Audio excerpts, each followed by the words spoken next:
Jennifer Runyon at Intersolar North America 2011. And this video series for me, this show, is really looking at the balance of systems cost. Basically, as module costs have decreased over the years, more focus has come on to the balance of systems if we want to really reduce the cost of the installed PV solar array. So my guest right now is MJ Shaio with GTM Research. Welcome. Thank you. GTM Research has just come out with a great report on balance of systems cost reductions.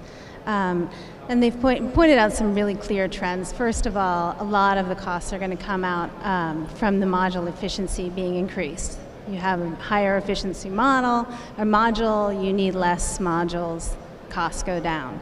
Done. But so when you're looking at that's really not part of the balance of systems suppliers' hands. They can't really control that. But what they can control then is innovation and acquisition and expansion and standardization. And so those are some of the key topics that have been pointed out.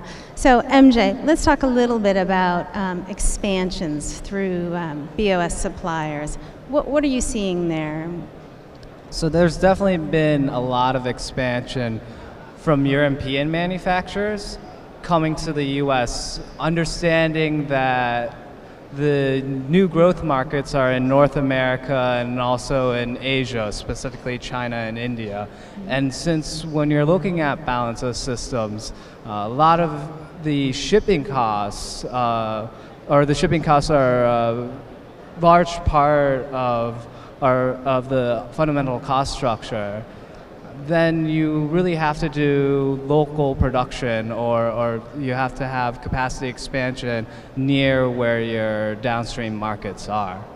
Okay, good. So what would be an actual or a typical expansion? So for example, an inverter company is now also making a combiner box.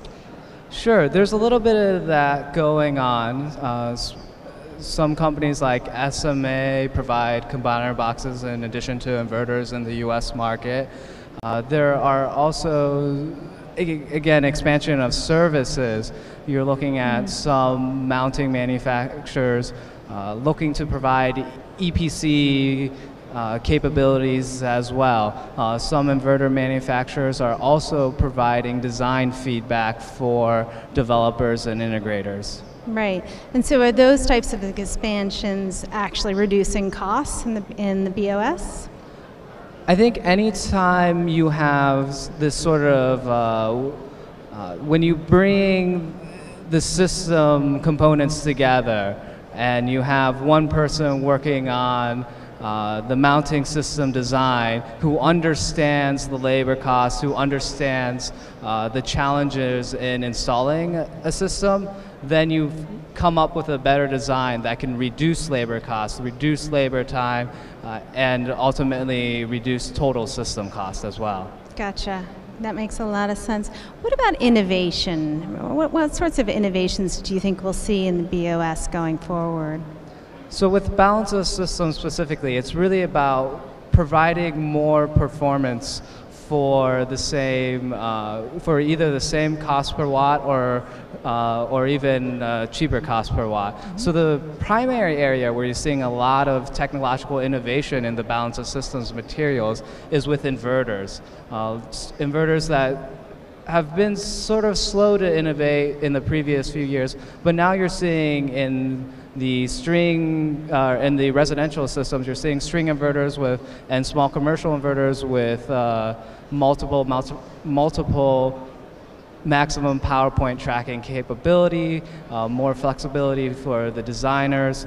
There's also in utility systems more grid support through either fault right through reactive voltage support. So those are some of the innovations that can increase the value of a PV system or increase the performance of a PV system and also come down in the cost curve as well. Sure, right. What about consolidation? Are we going to see companies merging, acquiring each other? What's going to happen there?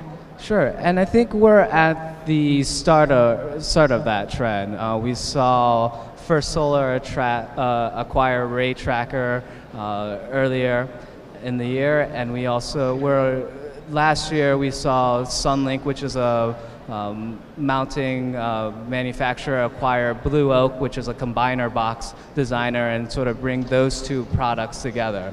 So there hasn't been a ton of consolidation in this market, but we also have to recognize that this is still a new market that's being looked at. And even with that, there's going to be some acquisitions from outside of the solar industry.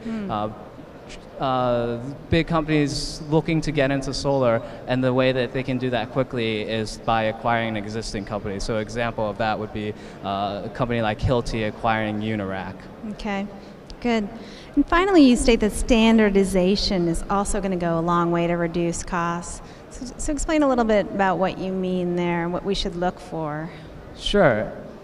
So one of the primary complaints by mounting manufacturers is that modules have very different footprints. I mean, they're the same general size, but when you look at the aluminum frame and what the actual shape of that aluminum frame and how you can then have a physical attachment on that frame, every single module manufacturer has something that's slightly different. Wow. And so designers have to take that into account. Module manufacturers have to make many different custom parts to accommodate that. So if there's standardization in something as simple as the aluminum frame surrounding the module, then we can see costs come down through scale, through ease of design as well. Right, great.